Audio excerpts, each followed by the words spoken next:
Pregnancy at Risk, Pregnancy-Related Complications, Chapter 17. The LPN's role is going to include identifying risk factors for pregnancy-related complications through patient interview and data collection. You have to be able to identify signs of complications and know what problems will need prompt intervention. Hyperemesis gravidarum. This is a disorder of early pregnancy, usually appearing between weeks 8 and 12 and usually resolving by week 20. It's characterized by severe nausea and vomiting, resulting in weight loss, nutritional deficits, and electrolyte imbalances. The exact cause is usually unclear, but there are risk factors for it, which include multiple gestations, meaning more than one babies, a molar pregnancy, and when there's history of hyperemesis gravidarum in the past. Stress and psychological factors can also contribute to the condition. So when you're around the patient and she's around her support group, family, husband, whoever that might be, you're also monitoring them to see if there's any stress that could be playing a role in this. The clinical manifestations are, it's always distinguished from morning sickness. It's more severe than just morning sickness. And again, it results in weight loss and acid-base imbalances, fluid or electrolyte imbalances. An ultrasound is often helpful in diagnosing it. Clinical features are symptoms of dehydration, postural hypotension, and elevated hematocrit. The treatment is usually directed towards correcting that fluid electrolyte imbalance. You'll give the patient nothing by mouth for the first 24 hours, or at least until the vomiting stops. Pyridoxine, vitamin B6 with or without doxylamine is the recommended first-line therapy.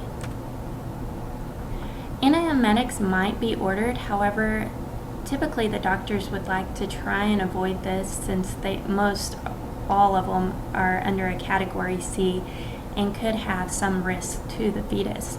However, if they do need to order them, they will order them, and usually they're more effective when given on a regular around-the-clock schedule rather than just here and there PRN dosing. They'll be given through IV or sometimes rectal suppository until the vomiting is under control.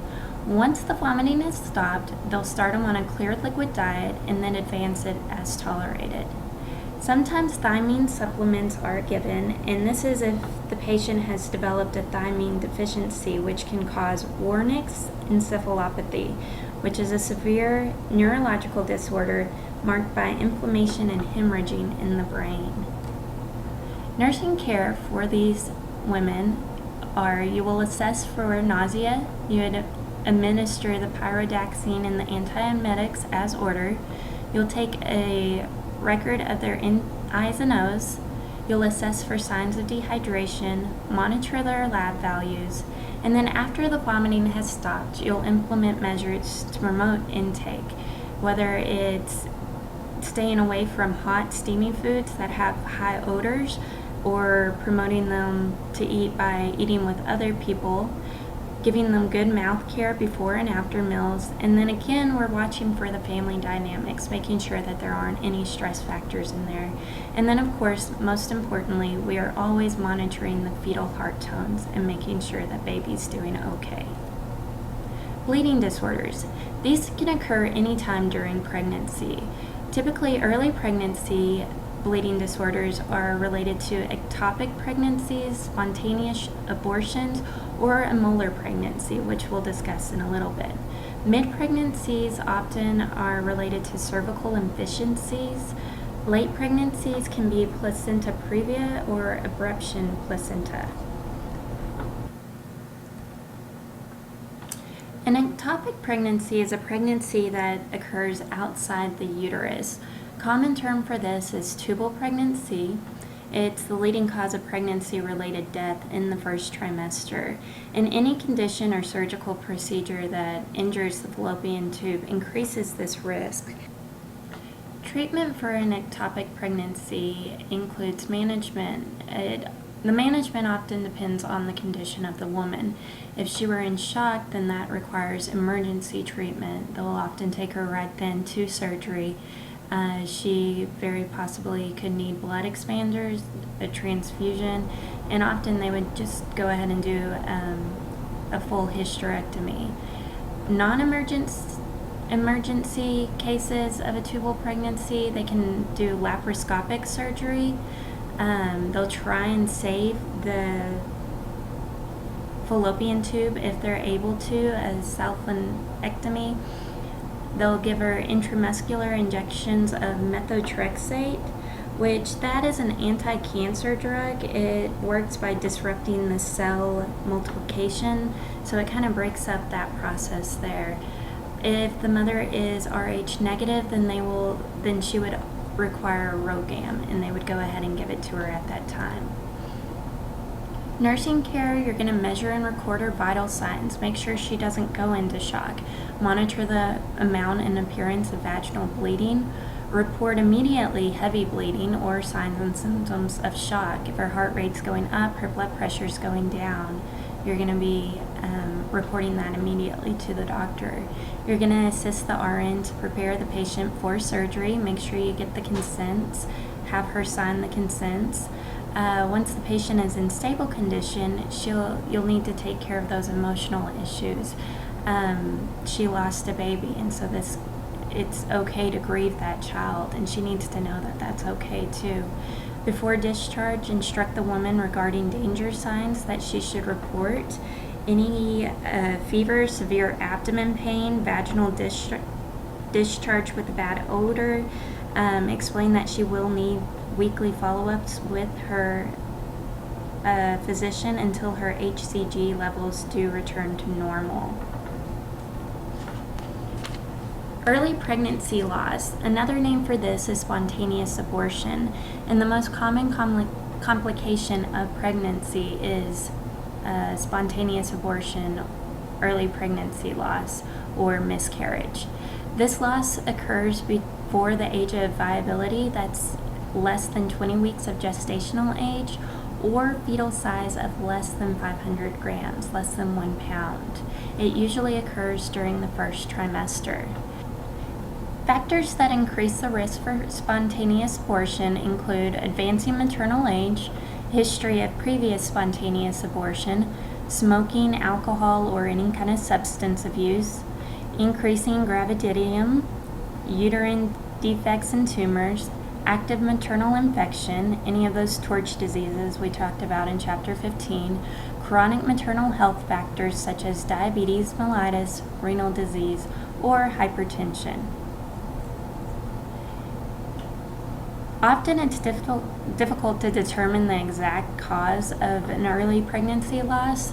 There are, however, 3 overall categories of cause, and that includes fetal, which is usually genetic, a chromosomal disorder, maternal, which can be multiple factors, advancing maternal age, infections, and then you have environmental, which is poor nutrition, exposure to chemicals. Early abortion usually occurs between 12 weeks, and it's usually a fetal cause. It's a genetic abnormality, genetic disorder, usually chromosomal.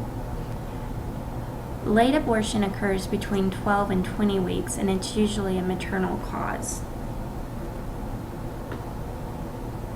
Typical symptoms of spontaneous abortion include cramping, spotting, or frank bleeding.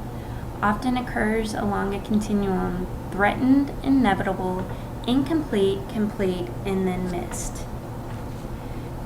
On page 385, if you'll look at table 17.1, you'll see these categories, and threatened abortion means threat for loss.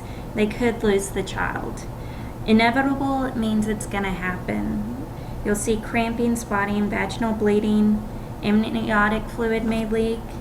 Incomplete abortion is a partial abortion. It's some but all of the products of conception are expelled. Complete abortion means all of the products of conception have been expelled.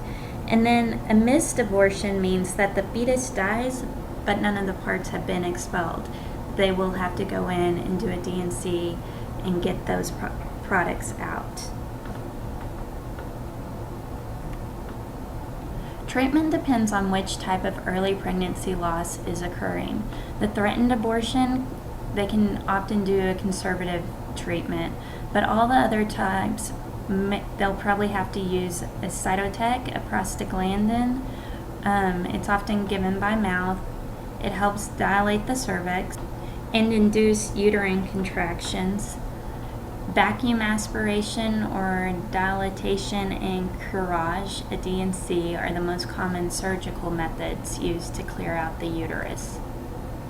After the uterine evacuation, Pitocin is given, and that is to contract that uterus and get it back down to a normal size to prevent hemorrhaging in the woman. It's got to close off all those blood vessels. Methergin may also be given as well. Nursing care, you're going to assess the vital signs. You're going to look at the amount and appearance of vaginal bleeding, and you're going to assess her pain level and make sure you're addressing that pain level and giving her things for that as well. You'll report a falling blood pressure and a rising pulse. That's a sign of shock. You're going to save all expelled tissue to show to the doctor, provide the analgesics as ordered, and then grief reactions are to be expected. Here, this couple is expecting a birth, a pregnancy, a baby, and unfortunately, they go home without a child. So, grief reactions completely normal, and often you will want to refer them to Grief Share or some kind of program to kind of help them make it through this difficult time. Accept and support the woman's emotions. Cervical insufficiency or an incompetent cervix. This is painless cervical dilation. Often the fetal membranes and parts will start coming out of the external os, out of the cervix. It will dilate. It typically takes place in the second trimester, so of course it's too early for the baby to come out. So what they'll go, standard treatment is to do a cervical cerclage. It's a suture, and it's often performed between weeks 14 and 26. They will go and remove that at weeks 36 or whenever the woman goes into labor. Gestational trophoblastic disease. This encompasses two related diseases of trophoblastic tissue. So you have the hiatal-form mole or a molar pregnancy, and then you have the gestational trophoblastic neoplasia, a malignancy of the uterine lining. So two types of molar pregnancies. You'll have the partial and the complete. Both types involve errors in the chromosomal duplication during fertilization. So what you'll be seeing is in the uterus, it looks like grape-like clusters, and it's these chromosomes that just keep duplicating. And there's very rarely any fetal tissue. A partial might have a little bit, a complete has no fetal tissues. But however, the scary thing with this is that it has features of malignancy.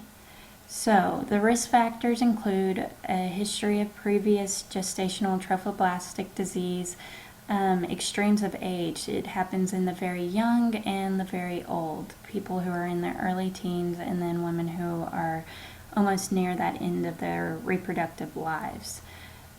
Clinical manifestations, the most common presenting sign for both a partial and a complete mole is vaginal bleeding. It's usually painless, brown to bright red. The HCG level is quite a bit higher than expected for gestational age. This is also where you're checking fundal heights, and you'll notice that the fundal height measures further than they are in their actual pregnancy.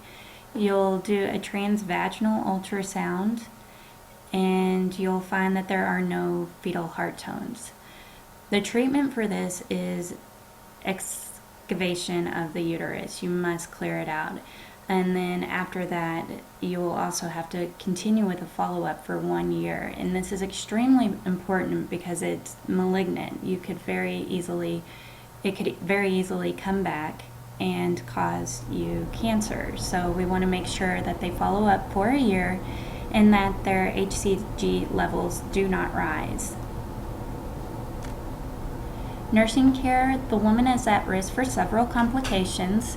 We're going to monitor frequently for vaginal bleeding, check the condition of the uterine fundus, administer oxytocin. We want to close up those vessels and get her back down to normal size, make sure that she doesn't bleed out or hemorrhage. And then she is at risk for DIC, disseminated intravascular coagulation, trophoblastic emboli, or pulmonary edema is secondary to fluid overload. And then we also have to supply her with that emotional support. Here she is, she thought she was pregnant, she thought she was going to have a baby, and now she's looking at the risk of possibly having cancer and having to do detailed follow-ups for a year, not being able to get pregnant for at least a year. So she'll need a lot of emotional support.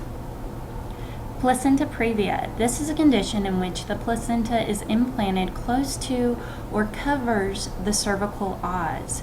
So the exact cause is not known, but the conditions that increase the risk include elective abortions, multiparity, advanced age, anyone older than 35 years, previous cesarean birth or uterine incisions, and then maternal smoking, and prior placenta previa. Classified according to the degree to which the placenta covers the cervix. So a total placenta previa means that it's completely covering the cervix. If you were to go ahead and dilate, you would bleed out, and so that's why with the total, it rarely resolves and you're not able to have a vaginal delivery. Partial placenta previa, sometimes it can resolve. It can be just covering part of that cervix, but as you grow and as the baby gets bigger, it fills that uterus and it kind of goes up, shifts upward, and gets away from the cervical os. And the marginal placenta previa, again, sometimes can resolve on its own. Clinical manifestations for this. This is very important. With placenta previa, you're going to see painless, bright red bleeding. And the first bleeding episode usually occurs on average between 27 and 32 weeks gestation. A digital exam of the cervix is deferred until placenta previa has been excluded, so you will not have anyone doing cervical checks on her. Diagnostic test of choice is a transvaginal ultrasound that allows you to see exactly where that placenta is. And usually the first bleeding episode does not harm the fetus. So a total placenta previa is associated with atypical fetal presentations. Total placenta previa, you will not deliver this baby vaginal. The treatment, if massive bleeding occurs, immediate cesarean delivery is the life-saving measure. You'll go ahead and do an immediate C-section on this woman. You have the Kleihara-Beck test, which this is determining whether there are any fetal blood cells in the maternal circulation. This will also help determine the appropriate dosage for RhoGAM, the anti-D immunoglobulin, which we'll talk further about in just a little bit. You'll also be doing serial non-stress test. And then a cesarean delivery is necessary in all cases of total placenta previa. Your nursing care requires careful nursing observation, IV access at all times, assessing for signs of shock, making sure she's not bleeding out, checking her and making sure she isn't bleeding, listening to the fetal heart rate at least every 4 hours, helping her to monitor fetal heart or fetal kicks. Postpartum care is usually normal. Everything goes back to normal after the baby is delivered. You'll just assess for signs of infection and hemorrhage. Abrupto placenta. This is a premature separation of a normally implanted placenta. The cause of abrupto placenta is unknown, but there are associated risk factors, which include elevated blood pressure, preeclampsia, pre-existing chronic hypertension, advanced maternal age. Anyone ever greater than 35 always puts them at risk for more disease process, multiparity, history of cesarean delivery, trauma and motor vehicle collisions, domestic violence, cigarette smoking, alcohol consumption, cocaine use, premature rupture of membranes. Classified in several ways. Bleeding is either concealed, which is hidden, or it's very apparent. The degree of abruption is either partial or complete. Maternal complications include hemorrhage, shock, DIC, uterine rupture, renal failure, and death. Severity and type of fetal complications relate to the degree of placental separation and the maturity of the fetus. You'll often see hypoxia, anemia, growth retardation, and even fetal death could occur with this. Clinical manifestations. Preliminary diagnosis based on signs and symptoms of the patient. The patient usually has pain that is very sudden onset and it's constant. They'll do an ultrasound and see what has happened with the placenta. Is it intact or has it fallen off somewhere? Treatment is vaginal delivery is preferred to cesarean birth for small abruptions.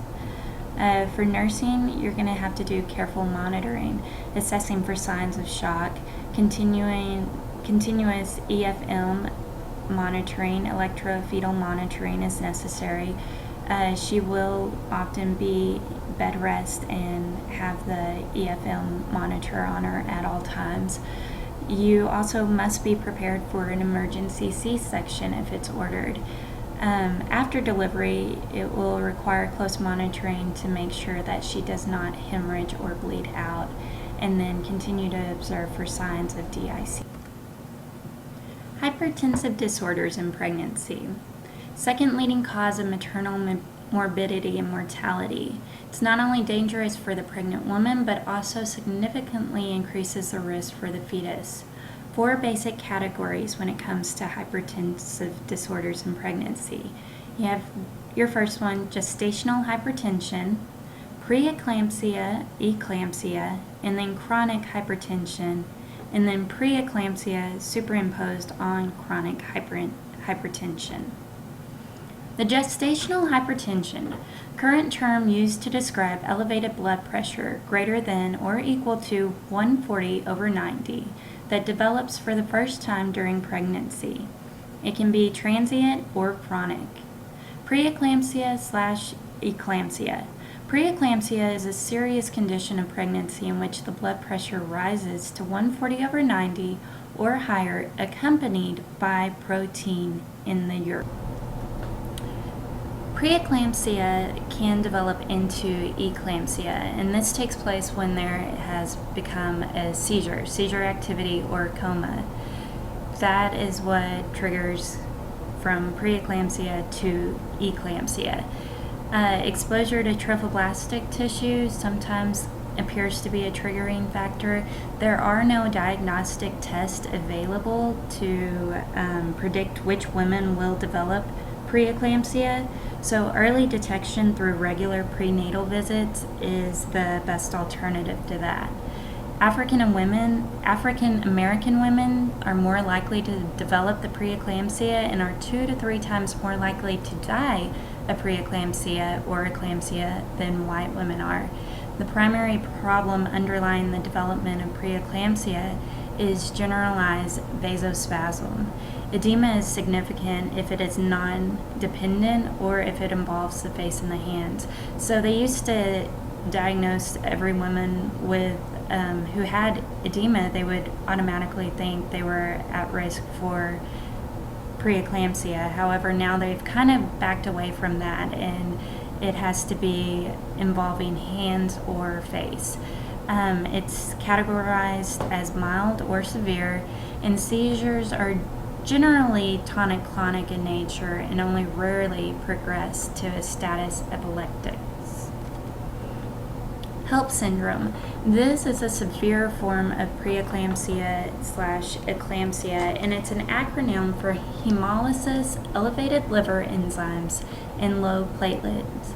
It greatly increases the mortality associated with preeclampsia. Treatment, the primary goals of therapy are to deliver a healthy baby and to restore the woman back to a healthy state. Timing of the delivery is crucial. The only way to cure preeclampsia is to end the pregnancy. So if the fetus is at term, which means 37 weeks or greater, the physician's usually going to try and induce labor because a vaginal birth is the preferred method versus the cesarean method. However, if the fetus is not at 37 weeks and is preterm, management depends on how severe the disease is and what the fetal lungs are doing, if they're mature or not. So then you're having to look at kind of conservative management. Is bed rest okay, observation, or do we need to go ahead and deliver the baby and do the risk of preterm? So it's kind of a tricky state for the doctor, and it's not really an easy decision for them always. The goal, again, treatment, is to prevent those maternal seizures. We don't want them to get to a seizure state. So what we'll do is give them mag sulfate. The therapeutic level for mag sulfate is anywhere between 4 and 8. So we're going to monitor their reflexes, their respiratory rate. So when we give mag sulfate, we have to remember that it works by relaxing the skeletal muscles. It raises the seizure threshold that way. And so when you're giving it, you're going to, again, monitor their reflexes, but also look at their respiratory rate and draw lab values on them. You're going to be drawing a mag sulfate on them at prescribed intervals and making sure that it is within the normal limits, that 4 and 8. Calcium gluconate, that is the antidote, so you want to always make sure that that is on hand when delivering mag sulfate. Hypertensive disorders in pregnancy. Again, nursing care of this woman would be to monitor her frequently, her and the fetus both. You'll have the fetus on electronic monitoring devices. She'll usually be on bed rest and not able to move around much. You're going to teach her how to do fetal kicks, count the kicks. You're going to be listening to her lungs every 2 hours, making sure that she isn't developing pulmonary edema. You're going to weigh the woman every day, same time of day, in the same amount of clothes, to make sure that she isn't gaining any weight, which would go back to fluids. You're going to report headaches, or teach her to report headaches, visual changes, or any kind of epigastric pain. The reason the headaches and the visual changes is important is that it could be indicative of edema, cerebral edema, causing her eyes to see dots or be blurry. You're also going to be assessing those deep tendon reflexes, determining if clonus is present. You'll implement seizure precautions. That means that you're going to pad the bed rails, make sure you don't put anything in their mouth, keep suction equipment on the wall, and then the woman will remain on bed rest. You need to ensure adequate nutrition, make sure that her psychosocial needs are met as well. If she's on bed rest, boredom is going to be a huge problem for her, so make sure people are coming in and out, seeing her. Even with that, there are things you have to be careful with that. She needs to remain on low stimuli, maybe a dark room, nothing flashing, no bright lights that could induce seizures. And then you will be doing non-stress tests on her. And then after the baby has delivered, postpartum care, if mag sulfate was not administered, the woman may be transferred to a postpartum unit and everything is fine. However, if used, she'll often receive care in the labor and delivery unit or the high-risk antepartum unit for the first 24 to 48 hours after delivery. And again, BSA, they do everything in the same room, so it's just making sure that you know this woman was on MAG, sulfate at one time, and ensuring what she needs to recover from that, having kind of MAG recovery room. Hypertensive disorders, again, chronic hypertension and preeclampsia are superimposed on chronic hypertension. So what's the difference? Chronic hypertension is high blood pressure that is present before the woman ever becomes pregnant. Often her blood pressure remains elevated after pregnancy. This is indicative that the woman has chronic hypertension. Superimposed preeclampsia is when she experiences protein in her urine. Treatment and nursing care, you're going to do prenatal visits. They'll occur more frequently. Fetal surveillance is an intense area of focus. Aldomet is the antihypertensive of choice for maintenance therapy. Multiple gestation. This refers to a pregnancy in which the woman is carrying more than one fetus. It could be twins, it could be triplets, it could be quadruplets. So twins, twin-to-twin transfusion syndrome, multifetal pregnancy is at risk. The mother might be experiencing the hyperemesis gravidarum, polynephritis, preterm labor, placenta previa, and preeclampsia/eclampsia. Twins conjoined experience growth restrictions, or they may be born prematurely.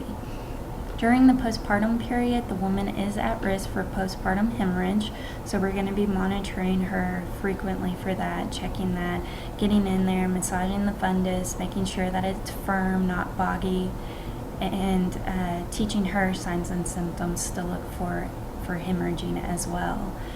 We'll also encourage the woman to increase her nutrient demands, being that the two fetuses demand a little bit more than just one, and then monitoring her to make sure that she does not develop anemia.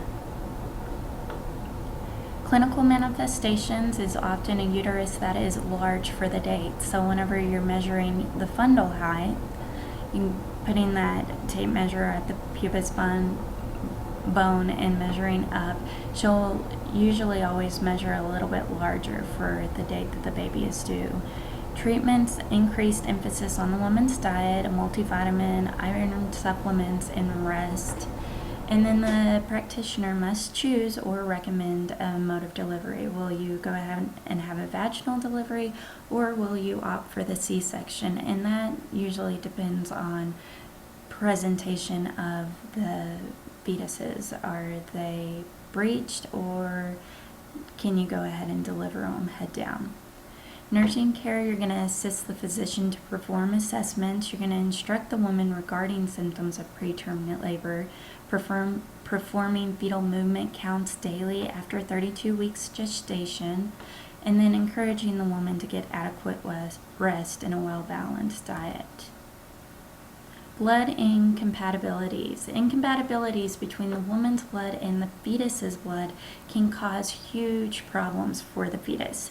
There's two major types of blood incompatibilities that we're dealing with. The first one is Rh incompatibility, and then the second one is ABO incompatibility. So the Rh incompatibility is that RHOD factor. That is an antigen or a protein that is found on the surface of the blood cells. So when a woman is Rh negative, she's been exposed to Rh positive blood through either a miscarriage or incorrectly cross-matched blood transfusion. Her immune system builds up antibodies. She's trying to fight off that Rh antigen. When she becomes sensitized to those Rh positive blood those proteins, that's called isoimmunization. So now we have this fetus who is Rh positive, the mom is Rh negative. She's already built up these factors, so her blood, her immune system starts attacking this fetus, and that causes hemolytic anemia for the fetus. That's why we give the shot RhoGAM. And you've heard this several times throughout our discussions about Rh incompatibility. So what it is the mom is Rh negative, the baby is Rh positive, and that mom is fighting against that baby. So how are we going to see this? What are the clinical manifestations? The woman will have no symptoms at all, but the fetus is going to be severely affected. So oftentimes, if this is the case, the physician's going to perform an amniocentesis or a choriocentesis to diagnose and assess hemolytic disease in the fetus, and then they will monitor them frequently doing choriocentesis, amniocentesis, BPPs, non-stress test, or a contraction stress test to make sure that the fetus is not in distress and is progressing along well. Now, if the mother is sensitized, she's not a candidate for RhoGAM. And the fetus then will require close observation. However, if she has not already been sensitized, she is a good candidate for the RhoGAM and will go ahead and administer that. So criteria for giving the RhoGAM: woman must be Rh negative. The woman must not have already had anti-D antibodies. She must not be sensitized. And then the infant must be Rh positive. The fetus's blood type is not checked until the fetus's blood is not checked after an abortion. A direct Coombs test, a test for the antibodies, is performed on the cord blood at delivery and must be weakly reactive or negative. ABO incompatibility. This is the last incompatibility that we talk about. Another cause of hemolytic disease of the newborn. It most frequently arises when the woman's blood type is O and the fetus's blood type is AB or A or B. Much less severe form of hemolytic disease than the Rh incompatibility, and the fetus very rarely ever requires an exchange of transfusion.